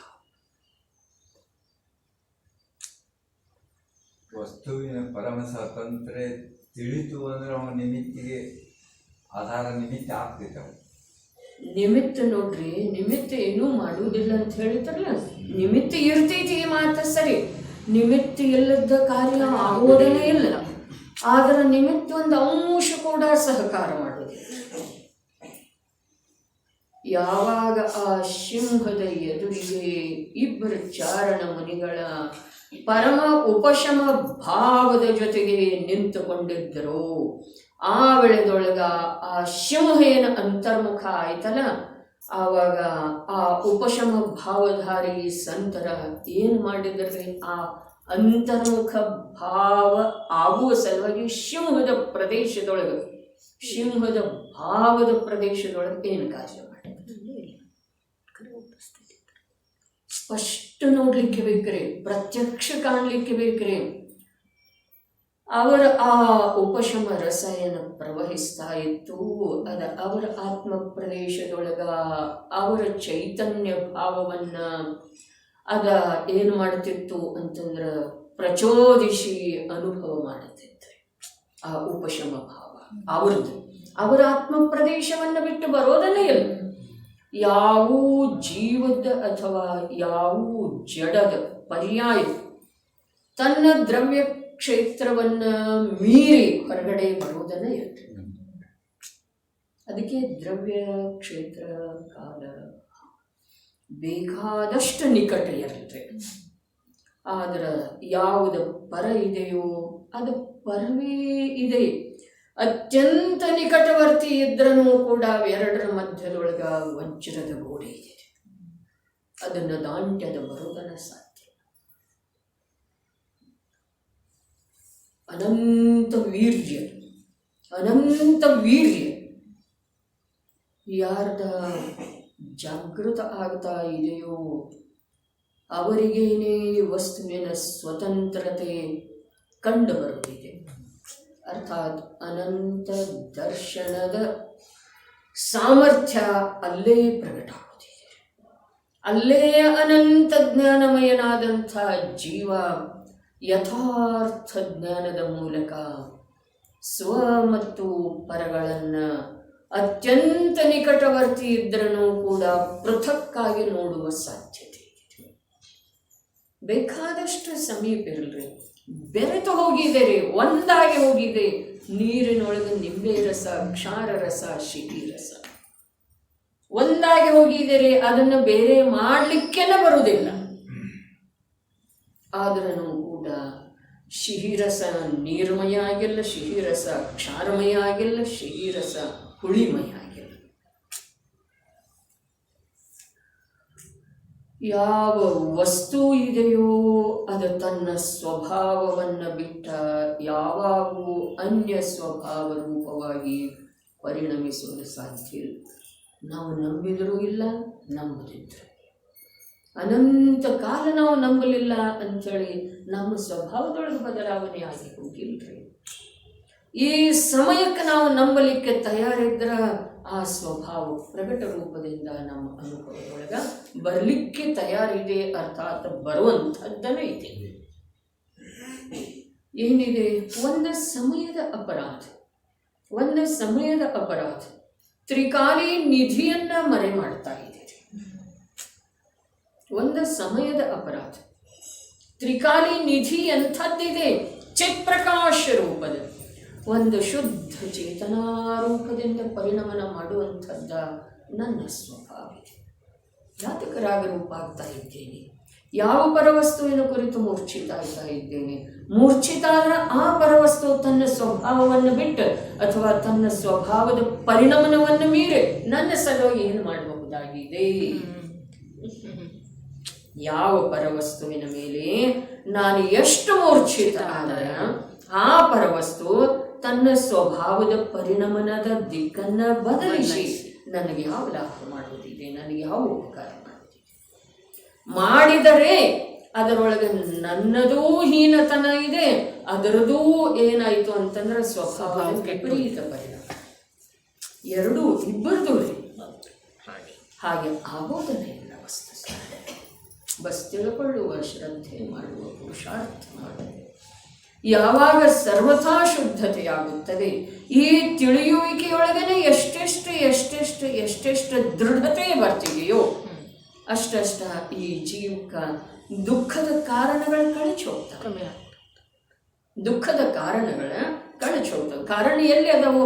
ಪರದೊಳಗದ ತನ್ನಲ್ಲೇನೋ ಇದಾವೆ, ತನ್ನಲ್ಲೇನೋ ಅದಾವೆ. ತಾನು ಪರವನ್ನ ಲಾಭದಾಯಕ ಅಂತ ಹೇಳಿ ತಿಳಿತಾ ಇದ್ದೇನಲ್ಲ, ಅದು ತನ್ನ ದುಃಖದ ಕಾರಣ. ಬಹಳ ಅದ್ಭುತ. ಯಾವಾಗ ಸರ್ವಥಾ ಶುದ್ಧತೆಯಾಗುತ್ತದೆ ಆಗ ಸಕಲ ಕರ್ಮಕ್ಷಯ ಲಕ್ಷಣವಿರುವ ಮೋಕ್ಷ ಪದದ ಪ್ರಾಪ್ತಿಯಾಗುತ್ತದೆ. ಯಾವ ಕಾರಣದಿಂದ? ಮೂರೂ ಕಾಲದಲ್ಲೂ ಆ ಶುದ್ಧ ಚೇತನ ಪರಿಣಮನ ರೂಪವಾದ ಸ್ವರೂಪಾಚರಣ ಚಾರಿತ್ರ್ಯ ಎಂಥದ್ದಿದೆ? ಮೂರೂ ಕಾಲದಲ್ಲೂ ಯಾವ ಶುದ್ಧ ಚೇತನ ಪರಿಣಮನ ರೂಪವಾದ ದ್ರವ್ಯ ಇದೆಯಲ್ಲ, ಅಂಥದ್ದನ್ನ ಪರಿಣಮನ ಯಾವಾಗ ಆಗ್ತಿದೆಯೋ, ಅಂಥದ್ದ ಅದಕ್ಕೆ ಯಾವಾಗ ಶ್ರದ್ಧೆ ಆಗ್ತಿದೆಯೋ, ಅಂಥದ್ದರ ಅನುಭವ ಅದಕ್ಕೆ ಯಾವಾಗ ಬರ್ತಿದೆಯೋ ಆವಾಗ ಅದಕ್ಕೆ ಸ್ವರೂಪಾಚರಣ ಚಾರಿತ್ರ. ಆ ಚಾರಿತ್ರದೊಳಗೆ ಏನಾಗ್ತಿದೆ? ಉದಯದಲ್ಲಿ ಬಂದಿರುವಂಥ ಕರ್ಮ ದುರ್ಬಲ ಆಗ್ತಿದೆ, ಬಂಧ ಆಗಬೇಕಾದಂಥ ಕರ್ಮ ನಿಸ್ಸತ್ವಾಗ್ತಿದೆ. ವಿಕಾರ ಏನಾಗ್ತಿದ್ದೀರಿ? ವಿಕಾರ ಹಿಂದೆ ಉಳಿತಿದ್ದೀರಿ. ನೋಡೋಣ ಸರಿನಿ ಈಗ ಅಂತ ಹೇಳಿ ಅದು ಸ್ವಲ್ಪ ಪಕ್ಕಕ್ಕೆ ಸರಿತಿದೆ, ಇದ್ರ ಕಾರ್ಯ ಪ್ರಶಸ್ತ ಆಗ್ತಿದೆ. ಒಂದು ಸಮಯದೊಳಗೆ ಮೂರು ಕಾರ್ಯ ಆಗ್ತವೆ. ವಿಕಾರದ ಸಾಮರ್ಥ್ಯದಿಂದ, ಅರ್ಥಾತ್ ವಿಕಾರ ಹಿಂದೆ ಬೀಳ್ತಿದೆ, ಚೈತನ್ಯ ಮುಂದಾಗ್ತಿದೆ. ಅಧಿಕ ಯಾವುದರದಾಗ್ತಿದೆ? ಚೇತನ. ಅಧಿಕ ಚೈತನ್ಯ ಆಗ್ತಿದೆ, ಚೈತನ್ಯದ ಪ್ರಾಮುಖ್ಯತೆ ಆಗ್ತಿದೆ. ಅಲ್ಲೇನಾಗ್ತಿದೆ? ಬರಬೇಕಾದಂಥ ಕರ್ಮ ದುರ್ಬಲ ನಿಸ್ಸತ್ವಾಗ್ತಿದೆ. ಉದಯದೊಳಗಿರುವಂತಹ ಕರ್ಮ ಏನು ಮಾಡ್ತಿದ್ದೀರಿ? ಕಳೆಗುಂದುತ್ತಿದೆ, ಶಕ್ತಿಹೀನ ಆಗ್ತಿದೆ. ಎಷ್ಟು ಲಾಭ ಆಯ್ತು ಇವನಿಗೆ? ಮೂರು ಪ್ರಕಾರ. ಒಂದು, ಪ್ರತ್ಯಕ್ಷ ರೂಪದಿಂದ ವಿಕಾರದ ಕಾರ್ಯ ಇವನ ಮೇಲೆ ನಡೆಯಲಿಲ್ಲ. ಎರಡನೇದು, ಬರಬೇಕಾದಂಥ ಕರ್ಮ ಏನೋ ಸುಮ್ಮ ಬರಬೇಕಲ್ಲ ಅಂತ ಹೇಳಿ ಬರ್ತಾ ಇದ್ದೀರಿ, ಏನು ಮಾಡೋದಿಲ್ಲ. ಅದು ನಾಳೆ ಯಾವಾಗ ಅದಕ್ಕೆ ಸ್ಥಿತಿ ಮತ್ತು ಅನುಭಾಗ ಏನಿದೆ ಅವಾಗ ಏನೂ ಇಲ್ಲರಿ ಅದ್ರೊಳಗೆ. ಯಾಕಂದ್ರೆ ಕಷಾಯ ಇಲ್ಲರಲ್ಲ, ಕಷಾಯದಿಂದ ಸ್ಥಿತಿ ಅನುಭಾಗ ಇದೀರಿ, ಯೋಗದಿಂದ ಪ್ರಕೃತಿ ಪ್ರದೇಶ ಬಂಧ ಇದೀರಿ. ಮತ್ತೊಂದೇನ ಸ್ಥಿತಿ ಪೂರ್ಣ ಮಾಡಿ ಯಾವುದು ಹೋಗ್ತಾ ಇತ್ತಲ್ಲ ಕರ್ಮ, ಅದೇನು ಇವನ ಮೇಲೆ ಮಾಡೋದಿಲ್ರಿ, ತನ್ನ ಪಾಡಿತಾ ಹೋಗ್ತಾ ಇರ್ತಿದ್ದೀರ. ಮೂರು ಲಾಭ. ಮತ್ತು ಇದಕ್ಕಿಂತ ಹೆಚ್ಚಿನ ಇನ್ನೊಂದು ಲಾಭ ಅಂತಂದ್ರ ತನ್ನ ನಿಜ ಗ್ರಹದ ಕಡೆಗೆ ಒಂದು ಹೆಜ್ಜೆ ಒಂದು ಪ್ರಯಾಣ ಅಂತಿದೆ. ನಿಜಗ್ರಹದ ಕಡೆಗೆ. ಅಲ್ಲಿ ಯಾರು ಇವನಿಗೆ ಪ್ರವೇಶ, ಆ ನಿಜಗ್ರಹದೊಳಗೆ ಪ್ರವೇಶ ಮಾಡಿ ಅರ್ಥಾತ್ ಮೋಕ್ಷ ರೂಪದ ಮಂದಿರದ ಸಮೀಪ ಹೋಗ್ತಾನೆ. ಮೋಕ್ಷ ರೂಪ ಮಂದಿರದೊಳಗೆ ಯಾವಾಗ ಇವನು ಪ್ರತ್ಯಕ್ಷ ಪ್ರವೇಶ ಮಾಡ್ತಾನೋ ಆಗ ಆ ಮನೆಯೊಳಗೆ ಹೊಕ್ಕ ಅವನಿಗೆ ದುಃಖ ಕೊಡುವಂಥ ವಸ್ತು ಯಾವುದೂ ಇಲ್ಲ ಮೂರು ಲೋಕದೊಳಗೆ. ಅಲ್ಲಿ ಎಲ್ಲ ಮೋಕ್ಷದೊಳಗೆ ಎಷ್ಟು ಸಿದ್ಧರಿದ್ದಾರೆ ಅವ್ರ ಜೊತೆಗೆ ಹೋಗಿ ಇವು ಕೂಡ್ತಾನೆ ಅನ್ನೋದು ವ್ಯವಹಾರದ ಕಥನೆ. ಇವು ನಿಜ ಗ್ರಹದೊಳಗೆ, ಚೈತನ್ಯ ಗ್ರಹದೊಳಗೆ ಶಾಶ್ವತ ರೂಪದಿಂದ ನಿವಾಸ ಮಾಡುವ ಸಲುವಾಗಿ ಹೋಗ್ತಾನೆ. ಆ ಗ್ರಹದೊಳಗೆ ಬೇರೆ ಯಾವತ್ತೂ ಪ್ರವೇಶ, ಅನ್ಯ ಸಿದ್ಧರದ ಸ್ಪರ್ಶ ಇಲ್ಲ. ಮೂರೂ ಕಾಲದಲ್ಲೂ ಆ ಶುದ್ಧ ಚೇತನ ಪರಿಣಮನ ರೂಪವಾದ ಸ್ವರೂಪಾಚರಣ ಚಾರಿತ್ರವೂ, ಆ ಸ್ವರೂಪಾಚರಣ ಚಾರಿತ್ರ ಹೇಗಿದೆ? ಆ ಶುದ್ಧ ಚೇತನ ಪರಿಣಮನ ರೂಪ ಇದೆ. ಯಾವ ಶುದ್ಧ? ಮೂರು ಕಾಲದಲ್ಲೂ ಹೇಗಿದೆಯಲ್ಲ ಹಾಗೆ. ಮುಂದೇನು ಹೇಳ್ತಾರೆ ಮತ್ತದ? ಅದು ಆತ್ಮದ್ರವ್ಯದ ನಿಜ ರೂಪದ ಹಾಗಿದೆ. ಚಾರಿತ್ರ ಯಾವುದಕ್ಕಂತಾರೆ? ಅನುವ್ರತ ಮಹಾವ್ರತ ಆತ್ಮನ ನಿಜ ರೂಪದ ಹಾಗೆ ಇಲ್ಲ. ಅನುವ್ರತ ರೂಪದ ಪರಿಣಾಮ ಏನಿದೆಯಲ್ಲ ಅದನ್ನು ಆತ್ಮನ ನಿಜ ರೂಪದಿಂದ ವಿರುದ್ಧ ಇದೆ, ಬೇರೆ ಇದೆ. ಮಹಾವ್ರತ ರೂಪದ ಪರಿಣಾಮ ಅವೆಲ್ಲ ಏನದು? ಸಾಮಾಯಿಕ ಪ್ರತಿಕ್ರಮಣ, ಆಲೋಚನೆ, ಇವೆಲ್ಲ ಏನದವು? ಪ್ರತಿಸರಣ ಏನಿದು? ಆತ್ಮನ ನಿಜ ರೂಪದಿಂದ ಅನ್ಯದವು, ಬೇರೆ ಅದಾವು. ಅವೆಲ್ಲ ಬಂಧದ ಕಾರಣ ಅಂಥೇಳಿ ವಿಷಕುಂಭ ಅಂಥೇಳಿ ಹೇಳ್ತಾರೆ. ಆ ಶುದ್ಧ ಚೇತನ ಪರಿಣಮನ ರೂಪವಾದ ಸ್ವರೂಪಾಚರಣ ಚಾರಿತ್ರವು ಅದು ಆತ್ಮದ್ರವ್ಯದ ನಿಜ ಸ್ವರೂಪದ ಹಾಗೆ ಇದೆ. ಅಂದ್ರೆ ಚಾರಿತ್ರ ಅಂದ್ರೆ ಏನಿದೆ ಅಲ್ಲಿ? ನಿಜವಾಗಿ ಏನಿದೆ ಹೇಳ್ರಿ? ಚಾರಿತ್ರ ಕಷ್ಟ ಇದೆ, ಭಾರ ಹೆಚ್ಚಿಂದೇನ್ರಿ?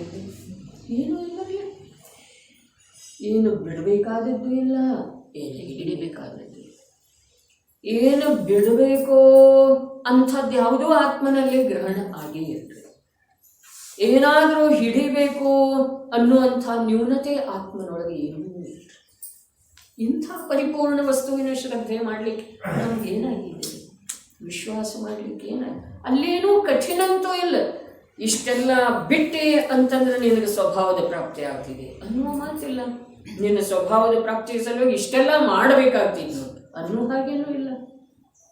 ಎಷ್ಟು ಸಹಜ. ಏನು ಹೇಳ್ತಾ ಇದ್ದಾರೆ ಇಲ್ಲಿ ನೋಡ್ರೆ, ಶಬ್ದದ ಮರ್ಮ ತಿಳಿತಿದೆ. ಆತ್ಮದ್ರವ್ಯದ ನಿಜ ಸ್ವರೂಪದ ಹಾಗೆ ಇದೆ. ಯಾವುದ? ಸ್ವರೂಪಾಚರಣ ಚಾರಿತ್ರ ನಿಜ ಸ್ವರೂಪ ಆಗಿದೆ. ಹಾಗಾದ್ರೆ ಮೂರೂ ಕಾಲದಲ್ಲಿ ಒಂದು ಶುದ್ಧ ಚೇತನ ಪರಿಣಮನವೇ ಅವನ ನಿಜ ಸ್ವರೂಪ ಇದೆ. ಮತ್ತು ಆ ನಿಜ ಸ್ವರೂಪದ ಹಾಗೆ ಯಾವ ಆ ಸ್ವರೂಪಾಚರಣ ಚಾರಿತ್ರ ಇದೆಯೋ ಅದರಿಂದ ಏನಾಗ್ತಿದ್ದೀರಿ? ಅದರಿಂದ ಇವನದ ಯಾವ ಶುದ್ಧ ಶುದ್ಧ ಶುದ್ಧ ಪರಿಣಮನ ಆಗ್ತಿದ್ದಿಲ್ಲ, ಸರ್ವೋತ್ಕೃಷ್ಟದವರೆಗೆ ತಲುಪುವ ಒಳ್ಳೆಯದೊಳಗ ಅದರಲ್ಲಿ ಅನಂತ ಭೇದ ಅಂಥೇಳಿ ಹೇಳಿದರು. ಅದರ ಭೇದ ಅವು ಶುದ್ಧಿಯ ಅಪೇಕ್ಷಾದಿಂದಿರ್ಬೋದು, ಅಶುದ್ಧಿಯ ಹಾನಿಯ ಅಪೇಕ್ಷಾದಿಂದಿರ್ಬೋದು, ಅಶುದ್ಧಿಯ ಕಾರಣಗಳ ಅಪೇಕ್ಷಾದಿಂದಿರ್ಬೋದು, ಅಶುದ್ಧಿಯ ಕಾರಣಗಳ ದೂರ ಆಗುವುದರ ಅಪೇಕ್ಷಾದಿಂದಿರಬಹುದು. ಆದರೆ ಆ ಸ್ವರೂಪಾಚರಣ ಚಾರಿತ್ರದೊಳಗ ಏನೂ ಇಲ್ಲ.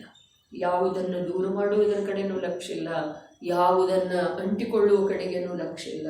ಸ್ವರೂಪಾಚರಣ ಚಾರಿತ್ರ ಆಗಿದೆ, ನಿಜ ಸ್ವರೂಪದ ಹಾಗಿದೆ. ಆತ್ಮನ ನಿಜ ಸ್ವರೂಪದ ಹಾಗೆ. ಏನು ಶಬ್ದಕ್ಕೆ ಅರ್ಥ ಏನು ಕೊಡೋದಿದ್ದೀರಿ? ಶಬ್ದದ ಅರ್ಥ ಹೇಗೆ ತಿಳ್ಕೊಳ್ಳೋದಿದ್ದೀರಿ? ಎಲ್ಲಿ ನಿಂತ ತಿಳ್ಕೊಳ್ಳೋದಿದೆ? ಶಬ್ದದ ಹತ್ತಿರ ಹೋಗಿನೋ ಅಥವಾ ಅರ್ಥದ ಹತ್ತಿರ ಹೋಗಿ? ಮೂರದವರ ಏನ? ಶಬ್ದ ಸಮಯ, ಅರ್ಥ ಸಮಯ, ಜ್ಞಾನ ಸಮಯ.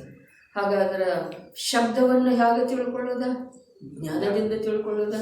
ಜ್ಞಾನದಿಂದ ತಿಳ್ಕೊಳ್ಳೋದಂದ್ರೆ ಶಬ್ದದ ಕಡೆಗೆ ಲಕ್ಷ್ಯ ಕೊಟ್ಟು ತಿಳ್ಕೊಳ್ಳೋದು, ಏನು ಅರ್ಥದ ಕಡೆಗೆ ಬಂದು ತಿಳ್ಕೊಳ್ಳೋದ? ಅರ್ಥದ ಹತ್ತಿರ ಹೋದ್ರೆ ಅದಕ್ಕೆ ಜ್ಞಾನ ಅಂತಾರ್ರಿ. ಅರ್ಥದ ಹತ್ರ ಹೋಗದಿದ್ರ ಅದಕ್ಕೆ ಶಬ್ದದಿಂದ ಯಾವ ಲಾಭನೂ ಇಲ್ಲ, ಮತ್ತು ಅದು ಶಬ್ದ ಕೂಡ ಶಬ್ದ ಅಲ್ರಿ. ಜ್ಞಾನ ಅರ್ಥ ಸಮಯದ ಕಡೆಗೆ ಪ್ರವೃತ್ತಿ ಮಾಡಲಿಲ್ಲ ಅಂತಂದ್ರೆ ಅದು ಶಬ್ದ ಸಮಯನ ಅನ್ನಿಸ್ಕೊಳ್ಳೋದಿಲ್ಲ. ಮತ್ತು ಜ್ಞಾನ ಶಬ್ದ ಸಮಯದ ಮರ್ಮವನ್ನು ತಿಳಿದ ಅರ್ಥ ಸಮಯದ ಕಡೆಗೆ ಪ್ರವೃತ್ತಿ ಮಾಡಲಿಲ್ಲ ಅಂದ್ರೆ ಅದು ಜ್ಞಾನ ಸಮಯನ ಅಲ್ರಿ. ಜ್ಞಾನ ಸಮಯದ ಜವಾಬ್ದಾರಿ ಎರಡದು, ಶಬ್ದ ಸಮಯದ ಮರ್ಮವನ್ನು ಗ್ರಹಣ ಮಾಡೋದು ಮತ್ತು ಅರ್ಥ ಸಮಯದ ಸನ್ಮುಖ ಪ್ರಯತ್ನ ಉದ್ಯಮ ಮಾಡೋದು ಅಂದ್ರೆ ಅದು ಜ್ಞಾನ ಸಮಯ. ಮತ್ತು ಅರ್ಥ ಸಮಯದ್ದು ಎರಡದವ್ರಿ. ಏನ ಅದು ಜ್ಞಾನ ಸಮಯದ ವಿಷಯ ಆಗೋದು ಶಬ್ದ ಸಮಯದ ಮೂಲಕ ಸಂಕೇತಗಳು, ಶಬ್ದ ಸಮಯದ ಮೂಲಕ ತಿಳಿಸಲ್ಪಡುವಂಥದ್ದು, ಮತ್ತು ಜ್ಞಾನ ಸಮಯದ ಮೂಲಕ ಗ್ರಹಿಸಲ್ಪಡುವಂಥದ್ದು. ಶಬ್ದ ಸಮಯ ಯಾವುದು? ಜ್ಞಾನ ಸಮಯವನ್ನು ಎಚ್ಚರಗೊಳಿಸುವಂಥದ್ದು, ಮತ್ತು ಅರ್ಥ ಸಮಯವನ್ನು ಮಹಿಮಾನ್ವಿತವಾಗಿ ತೋರಿಸಿಕೊಳ್ಳುವುದು. ಅದೇ ಈ ಶಬ್ದ ಸಮಯ. ಅರ್ಥ ಸಮಯ ಮತ್ತು ಜ್ಞಾನ ಸಮಯ ಇವು ಒಂದ ಕೂಡಿಕೊಂಡೇ ಇದ್ದಂಗೆ ಅಥವಾ ಒಂದು ನಾಣಿದ್ದಾನೆ? ಒಂದೇ ಇದಾವೆ, ಕಥಂಚಿತ್ ಒಂದೇ ಅದಾವ್ರಿ. ಯಾಕೆ ಅಂತಂದ್ರೆ ಅರ್ಥ ಸಮಯದೊಳಗ ಜ್ಞಾನವನ್ನಲ್ಲದೆ ಅಂಥ ಅನಂತ ಶಕ್ತಿ ಎನ್ನುವ ಬರೀ ಜ್ಞಾನ ಅಲ್ಲ, ಆತ್ಮಜ್ಞಾನಂ ಸ್ವಯಂ ಜ್ಞಾನಂ ಹೇಳಿದ್ರೆ. ಆದ್ರೆ ಆತ್ಮ ಅಂದ್ರೆ ಬರೀ ಜ್ಞಾನನೇ ಅದನ್ರಿ. ಜ್ಞಾನದಂಥವು ಅನಂತ ಅನಂತ ಅನಂತ ಅನಂತ ಅನಂತ ಶಕ್ತಿಯ ನಿಲಯದಲ್ರಿ.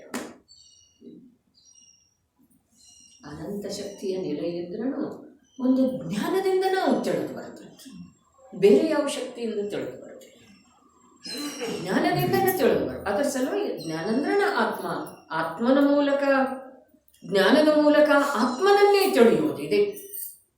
ಆತ್ಮ ಜ್ಞಾನದ ಮೂಲಕನೇ ತಿಳಿದು ಬರ್ತಾನೆ. ಜ್ಞಾನದ ಮೂಲಕ ಏನು ಮಾಡೋದಿದೆ, ನನ್ನಲ್ಲೇ ಅಷ್ಟು ಜ್ಞಾನ ಇದೆ ಇಷ್ಟು ಜ್ಞಾನ ಇದೆ ಅಂತ ಹೇಳಿ ನೀವು ಅಂದಿದ್ದೆ ಆದ್ರೆ ಆತ್ಮನನ್ನು ತಿಳಿ. ಅವಾಗ ಅರ್ಥ ಸಮಯ ಇಲ್ಲ ಅಂತ ಅರ್ಥ ಸಮಯ ಇಲ್ಲ ಯಾಕಂದ್ರೆ ಅಲ್ಲ, ನಾನು ಎಷ್ಟು ಜ್ಞಾನವೇ ಇದ್ದೇನೆ ಇಲ್ಲ ಇಲ್ಲ, ಅವಾಗ ಜ್ಞಾನ ಸಮಯನೂ ಇಲ್ರಿ ಅದ, ಮತ್ತು ಅರ್ಥ ಸಮಯನೂ ಇಲ್ಲ ನೋಡ್ರಿ. ಅಂದ್ರೆ ಸುಬರ್ ಪ್ರಕಾಶಕಂತಾರಲ್ಲ ಜ್ಞಾನಿಗೆ, ಅದು ಹಂಗ್ಲಾಗೋ ಯಾವಾಗ್ರಿ ಈ ಕಥನ್ ಬರ್ತಿದಲ್ಲ ನೋಡ್ರಿ, ಯಾವ ಜ್ಞಾನ ಆತ್ಮನನ್ನು ತಿಳಿತಿದೆಯೋ ಆ ವೇಳೆದೊಳಗ ಅದು ಆತ್ಮನನ್ನು ತಿಳಿಯುವಂಥ ತನ್ನನ್ನೇ ತಿಳಿತಿದೆ ಒಂದು ಮಾತ. ಮತ್ತು ಆತ್ಮನನ್ನು ತಿಳಿತಿದೆ ಅನ್ನೋದ ಇದು ಕಥನ್ ಇದೆ, ಅದು ಪರಪ್ರಕಾಶಕ್ಕಿದೆ. ಆತ್ಮನನ್ನು ತಿಳಿತಿದೆ ತನ್ನನ್ನು ತಿಳಿತಿದ್ದೀರ, ತನ್ನನ್ನೇ ತಿಳಿತಿದ್ದೀರಿ. ಕನ್ನಡಿಯೊಳಗ ಯಾವ ಪದಾರ್ಥ ಪ್ರತಿಫಲಿತ ಆಗ್ತಿದೆಯಲ್ಲ ಅದು ಕನ್ನಡಿನೇ ಇದೆ ಅಲ್ಲ, ಏನು ಪದಾರ್ಥ ಇದೆರಿ? ಕನ್ನಡಿನೇ ಇದೆ. ಪದಾರ್ಥವನ್ನ ಪ್ರತಿಫಲಿತಗೊಳಿಸುವಂಥದ್ದ ಕನ್ನಡಿಯ ಶಕ್ತಿನೇ ಇದೆ. ಪ್ರಗಟ ಕನ್ನಡಿನೇ ಇದೆ, ಅದು ಪದಾರ್ಥ ಇಲ್ಲ. ಹಾಗಾದ್ರೆ ಪದಾರ್ಥ ಅದರೊಳಗೆ ಪ್ರತಿಬಿಂಬಿತ ಆಗ್ತಾ ಇದೆ, ಪದಾರ್ಥವನ್ನು ಪ್ರತಿಬಿಂಬಿತಗೊಳಿಸ್ತಾ ಇದೆ ಅನ್ನೋದು ಅಸತ್ಯ ಇದೆ, ಅದು ಸತ್ಯನೇ ಇದೆ, ಅದು ಪರಪ್ರಕಾಶಕ್ರೆ. ಆದರೆ ನಿಜವಾಗಿ ಅದು ಪದಾರ್ಥವನ್ನು ಪ್ರಕಾಶಿತಗೊಳಿಸ್ತಾ ಇಲ್ಲ, ತನ್ನನ್ನು ಪ್ರಸಿದ್ಧಪಡಿಸ್ತಾ ಇದೆ, ತನ್ನನ್ನು ಪ್ರಕಟಪಡಿಸ್ತಾ ಇದೆ, ತನ್ನನ್ನು ಪ್ರಸಿದ್ಧಪಡಿಸ್ತಾ. ಇನ್ನು ಮೂರು ಲೋಕೆಲ್ಲ ಆ ಜ್ಞಾನ ರೂಪದ ಕನ್ನಡಿಯೊಳಗೆ ಕಂಡು ಬರ್ತವೆ ಅಂಥೇಳಿ ಏನು ಹೇಳಿದ್ರು ಅದಂತೂ ತೀರ ವ್ಯವಹಾರ ಇದೆ. ಯೋಚನೆ ಮಾಡ್ರಿ, ಯಾವ ಸರ್ವಜ್ಞತೆಯ ಮೂಲ ಆಧಾರ ಸಮ್ಯಕ್ ದರ್ಶನದ ಪ್ರಾಪ್ತಿ ಆಗ್ತಿದೆಯಲ್ಲ ಆ ವೇಳೆದೊಳಗೆ ಯಾವ ಪರಪದಾರ್ಥದ ಒಂದು ಅಂಶ ಮಾತ್ರವೇ ದೃಷ್ಟಿ ಇತ್ತು ಅಂತಂದ್ರೆ ಆ ಸಮ್ಯಕ್ ದರ್ಶನದ ಉತ್ಪತ್ತಿ ಆಗುತ್ತದೆ. ಇನ್ನು ಆ ಸಮ್ಯಕ್ ದರ್ಶನದ ಪೂರ್ವಕ ಯಾವ ಮೋಕ್ಷ ಮಾರ್ಗದೊಳಗೆ ಪುರುಷಾರ್ಥದಿಂದ ಗಮನ ಮಾಡಿ ಸಾಕ್ಷಾತ್ ಕೇವಲ ಜ್ಞಾನವನ್ನು ಪಡ್ಕೊಂಡಿದ್ದಾನೆ ಆ ವೇಳೆದೊಳಗ ಯಾವ ಪರಪದಾರ್ಥದ ಕಡೆಗೆ ಅವನ ಉಪಯೋಗ ಎಷ್ಟು ಅಂಶದಿಂದ ಇರೋ ಸಾಧ್ಯನೇ ಇಲ್ಲ. ಅದಕ್ಕೆ ಇವೆಲ್ಲ ವಾಸ್ತವ ರೂಪದಿಂದ ತಿಳ್ಕೊಳ್ಳೋದ ಪ್ರಯತ್ನ ಮಾಡಬೇಕು. ಮತ್ತು ಆ ಪ್ರಯತ್ನದಿಂದ ವಾಸ್ತವಿಕತೆ ಎಷ್ಟೆಷ್ಟು ತಿಳಿದು ಬರ್ತಿದಿರಲ್ಲ ಅನ್ನ ಅಷ್ಟಷ್ಟು ಆನಂದ ಮುಕ್ತಿದೆ ಒಳಗಡೆ.